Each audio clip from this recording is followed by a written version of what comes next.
ओम नमः श्री संभवे स्वात्मानंद प्रकाश वपुषे अथ शिवसूत्र चैतन्यम् आत्मा ज्ञानं बन्धः योनिवर्गः कला शरीरम् उद्यमो भैरवः शक्तिचक्र संधाने विश्वसंहारः। ओम स्वप्रकाश आनंद स्वरूप भगवान शिव को नमन। शिव सूत्र प्रारंभ। चैतन्य आत्मा है, ज्ञान बंध है, योनि वर्ग और कला शरीर है, उद्यम ही भैरव है, शक्ति चक्र के संधान से विश्व का संहार हो जाता है।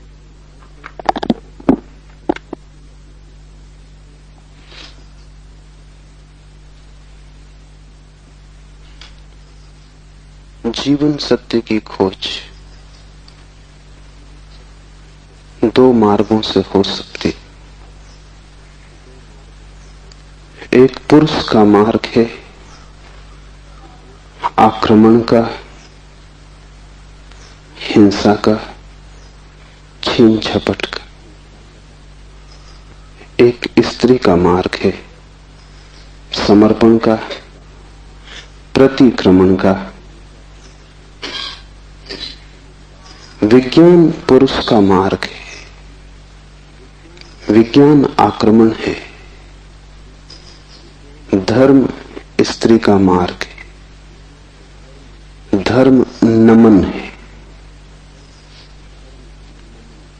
इसे बहुत ठीक से समझ लें। इसलिए पूरब के सभी शास्त्र परमात्मा को नमस्कार से शुरू होते। वो नमस्कार केवल औपचारिक नहीं, वो केवल एक परंपरा और रीति नहीं। वो नमस्कार इंगित है कि मार्ग समर्पण का है, और जो विनम्र हैं केवल वे ही उपलब्ध हो सकेंगे,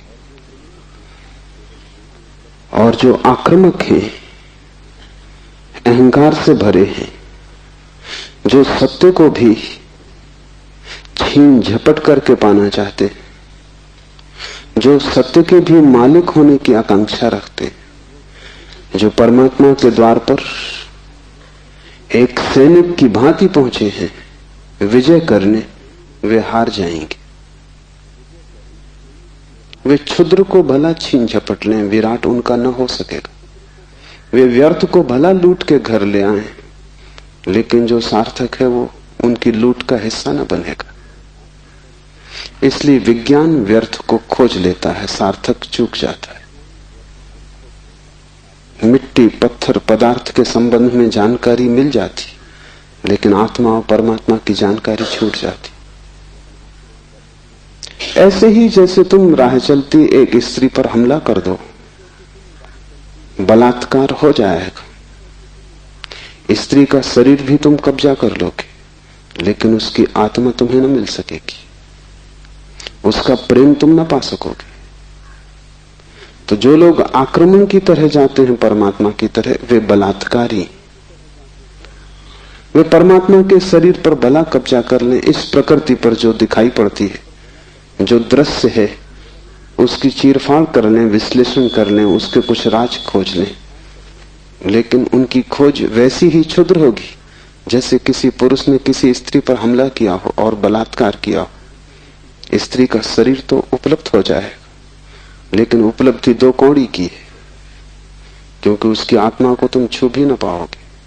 और अगर उसकी आत्मा को न छुआ तो उसके भीतर जो प्रेम की संभावना थी, वो जो छिपा था बीज प्रेम का, वो कभी अंकुरित न होगा।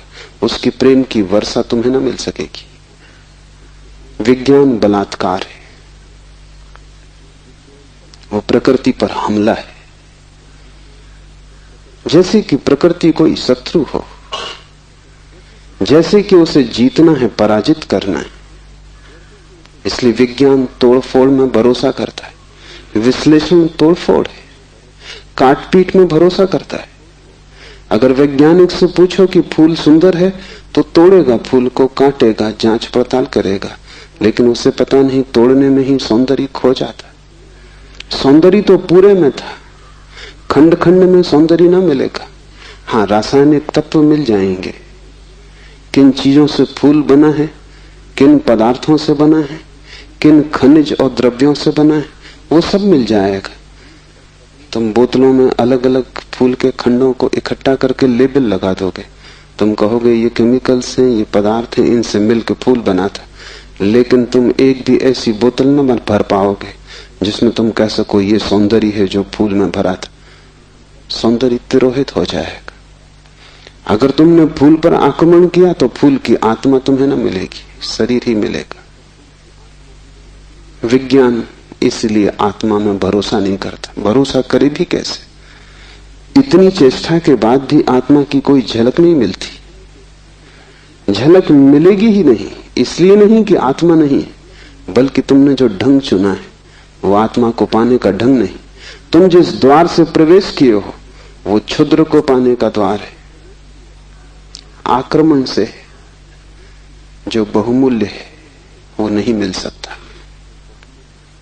जीवन का रहस्य तुम्हें मिल सकेगा अगर नमन के द्वार से तुम गए, अगर तुम झुके, तुमने प्रार्थना की, तो तुम प्रेम के केंद्र तक पहुंच पाओगे। परमात्मा को रिझाना करीब करीब एक स्त्री को रिझाने जैसा है। उसके पास अति प्रेमपूर्ण, अति विनम्र, प्रार्थना से भरा हृदय चाहिए। और जल्दी वहां नहीं है। तुमने जल्दी की कि तुम चूके, वहां बड़ा धैर्य चाहिए। तुम्हारी जल्दी और उसका हृदय बंद हो जाएगा, क्योंकि जल्दी भी आक्रमण की खबर है। इसलिए जो परमात्मा को खोजने चलते हैं उनके जीवन का ढंग दो शब्दों में समाया हुआ है, प्रार्थना और प्रतीक्षा। प्रार्थना से शास्त्र शुरू होते हैं और प्रतीक्षा पर पूरे होते हैं। प्रार्थना से खोज इसलिए शुरू होती। इस शास्त्र का पहला चरण है ओम स्वप्रकाश आनंद स्वरूप भगवान शिव को नमन। और अब शिव सूत्र प्रारंभ। इस नमन को बहुत गहरे उतर जाने दें, क्योंकि अगर द्वार ही चूक गया तो पीछे महल की जो मैं चर्चा करूंगा वो समझ में ना आएगी। पुरुष को थोड़ा हटाएं, आक्रामक वृत्ति को थोड़ा दूर करें। ये समझ कुछ बुद्धि से आने वाली नहीं, हृदय से आने वाली है। ये समझ कुछ तुम्हारे तर्क पर निर्भर न करेगी, ये तुम्हारे प्रेम पर निर्भर करेगी। इस शास्त्र को तुम समझ पाओगे, लेकिन वो समझ ऐसी न होगी जैसे कोई गणित को समझता है। वो समझ ऐसी होगी जैसे कोई काव्य को समझता है। कविता पर तुम झपट नहीं पड़ते, तुम कविता का धीरे धीरे स्वाद लेते हो, चुस्की लेते हो, जैसे कोई चाय को पीता है। तुम उसे गटक नहीं चाहते, वो कोई कड़वी दवा नहीं है।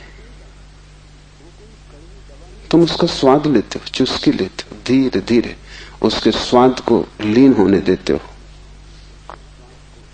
और एक ही कविता को समझना हो तो बहुत बार पढ़ना पड़ता है।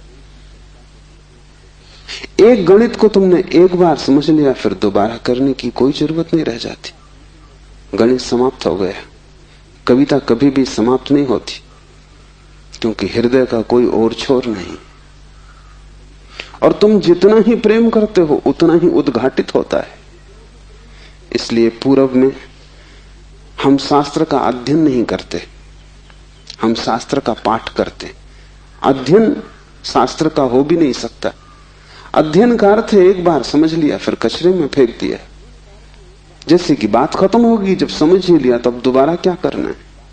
पाठ का अर्थ होता है समझ बुद्धि की होती तो एक बार में पूरी हो जाती, इसकी तो चुस्कियां बार बार लेनी पड़ेंगी, इसे तो जाने अनजाने न मालूम कितनी बार दोहराना पड़ेगा। इसे बहुत से भाव क्षणों में, बहुत सी मनोदशाओं में, कभी सुबह जब सूरज उगता है तब, कभी रात जब सब अंधकार हो जाता है तब, कभी मन जब प्रफुल्लित होता है तब, और कभी मन जब उदासी से भरा होता है तब, विभिन्न चित्त की दशाओं में, विभिन्न मनोक्षणों में इसमें उतरना होगा।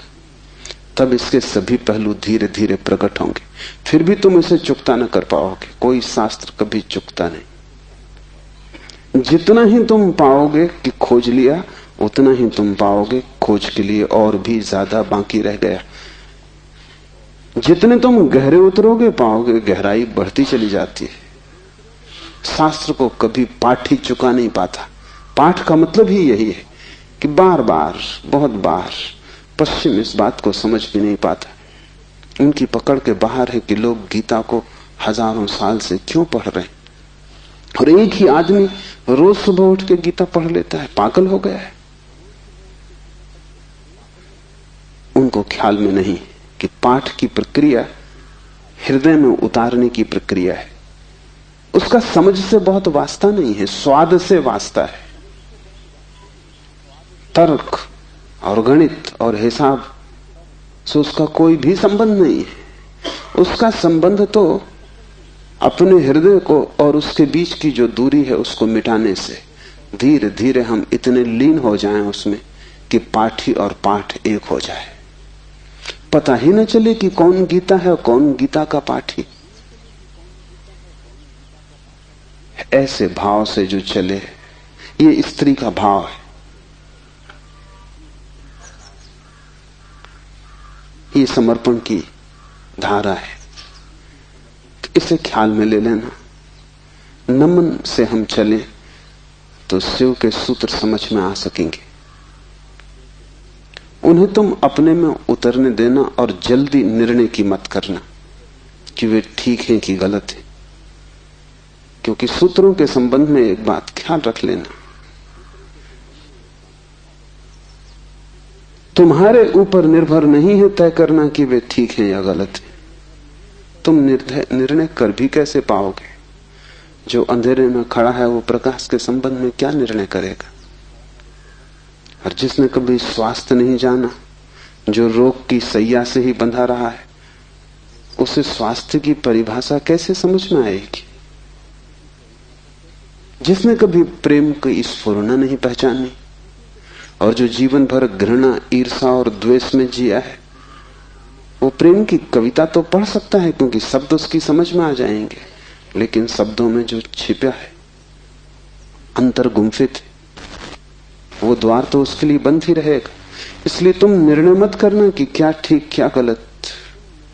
तुम सिर्फ पीना, समझना भी नहीं कहता हूं, तुम सिर्फ पीना, तुम सिर्फ स्वाद में उतरना। और अगर वो स्वाद तुम्हारे भीतर रहस्य के लोग खोलने लगे, और वो स्वाद अगर तुम्हारे भीतर नई सुगंध को जन्म दे दे, और तुम पाओ कि क्षण भर को भी सही तुम्हारे दुर्गंध का व्यक्तित्व विलीन हो गया है, तुम्हारे भीतर कोई फूल खिला है और तुम सुगंधित हुए हो, क्षण भर को भी तुम पाओ कि तुम अंधकार नहीं हो, कोई दिया जल गया है, एक झलक मिली जैसे अंधेरे में बिजली कौंध गई हो, उसी से समझ आएगी। तुम्हारे समझने से नहीं, तुम्हारे अनुभव की झलक से समझ आएगी। इसलिए तुम विनम्र रहना। दूसरी बात, सूत्र का अर्थ होता है संक्षिप्त से संक्षिप्त, सारभूत, टेलीग्राफिक। वहां एक एक शब्द अत्यंत घना है। विस्तार नहीं होता सूत्र में, घनत्व होता है। लंबा नहीं होता सूत्र, बड़ा छोटा होता है, जैसे छोटा सा बीज होता है, उसमें सारा वृक्ष समाया होता है। जैसे बीज है ऐसा सूत्र है। बीज में तुम वृक्ष को देख भी नहीं सकते। देखना भी चाहोगे तो बीज में तुम वृक्ष को पाओगे नहीं, क्योंकि उसके लिए बड़ी गहरी आंखें चाहिए जो बीज में वृक्ष को देख ले, जो वर्तमान में भविष्य को देख ले, जो आज कल को देख ले, जो दृश्य से अदृश्य को खोज ले।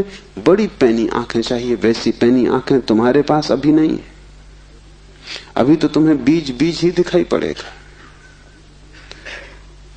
वृक्ष को देखना हो तो बीज को तुम्हें बोना पड़ेगा, और कोई रास्ता तुम्हारे पास देखने का नहीं। और जब बीज टूटेगा जमीन में और वृक्ष अंकुरित होगा, तभी तुम पहचान पाओगे ये सूत्र बीज है। इन्हें तुम्हें अपने हृदय में बोना होगा। तुम अभी निर्णय मत करना, क्योंकि अभी तुमने अगर बीज पे निर्णय लिया तो तुम इसे फेंक ही दोगे, कचरा कूड़ा मालूम पड़ेगा। बीज में कंकड़ पत्थर में कोई ज्यादा फर्क नहीं है।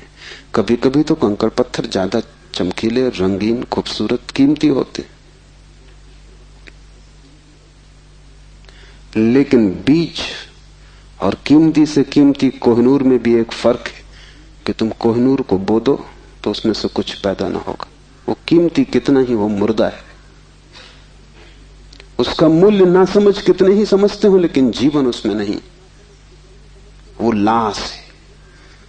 और बीज कुरूप भी दिखाई पड़ता हो, कोई उसकी कीमत भी ना हो, लेकिन उसमें जीवन छिपा है। तुम उससे बो दो, उससे विराट वृक्ष पैदा होगा।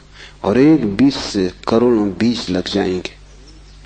एक छोटा सा बीज इस सारे विश्व को पैदा कर सकता है, क्योंकि एक बीज से करोड़ों बीज पैदा होते हैं, फिर करोड़ों बीज से, हर बीज से करोड़ बीज पैदा होते हैं। एक छोटे बीज में सारे विश्व का ब्रह्मांड समा सकता है।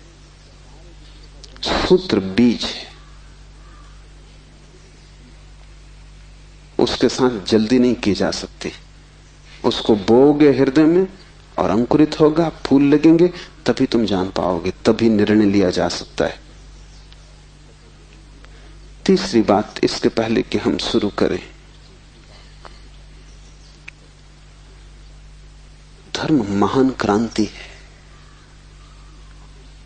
धर्म के नाम से तुमने जो समझा हुआ है उसका धर्म से ना के बराबर संबंध है। इसलिए शिव के सूत्र तुम्हें चौंकाएंगे भी, तुम भयभीत भी होगे, डरोगे भी, क्योंकि तुम्हारा धर्म डगमगाएगा। तुम्हारा मंदिर, तुम्हारी मस्जिद, तुम्हारे गिरजे, अगर ये सूत्र तुमने समझे तो गिर जाएंगे। तुम उन्हें बचाने की कोशिश में मत लगना, क्योंकि वे बचे भी रहे तो भी उनसे तुम्हें कुछ भी मिला नहीं। तुम उनमें जी ही रहे हो और तुम मुर्दा हो। मंदिर काफी सजे हैं, लेकिन तुम्हारे जीवन में कोई भी खुशी की किरण नहीं। मंदिर में काफी रोशनी, उससे तुम्हारे जीवन का अंधकार नहीं मिटता।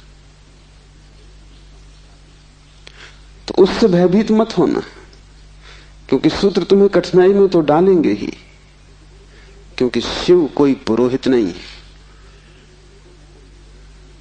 पुरोहित की भाषा तुम्हें हमेशा संतोषदायी मालूम पड़ती, क्योंकि पुरोहित को तुम्हारा शोषण करना है।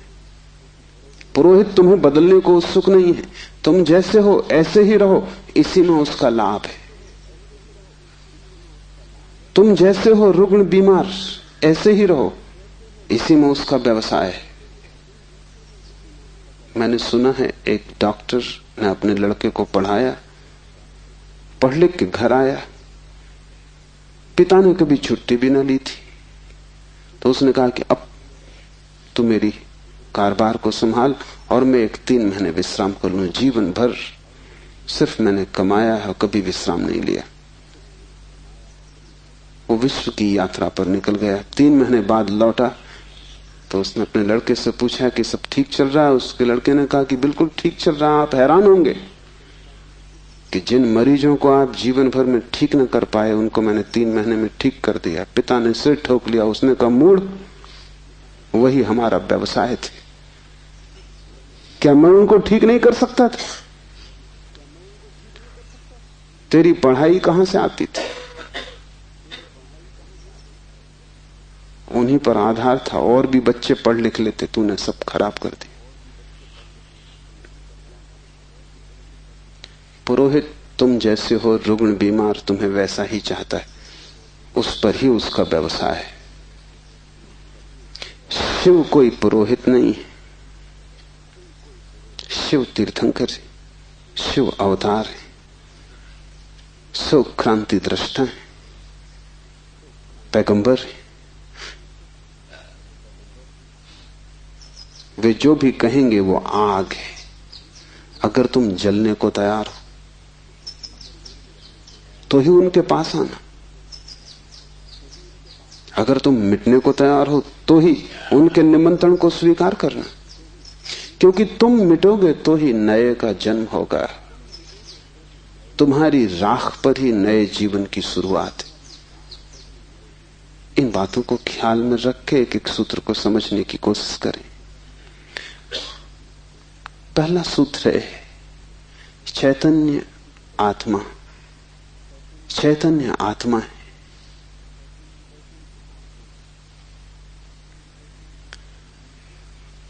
चैतन्य हम सभी हैं, लेकिन आत्मा का हमें कोई पता नहीं चलता। अगर चैतन्य ही आत्मा है तो हम सभी को पता चल जाना चाहिए। हम सब चैतन्य हैं, लेकिन चैतन्य आत्मा है, इसका क्या अर्थ होगा? पहला अर्थ,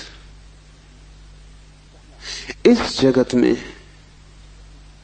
सिर्फ चैतन्य ही तुम्हारा अपना है। आत्मा का अर्थ होता है अपना, से सब पराया है।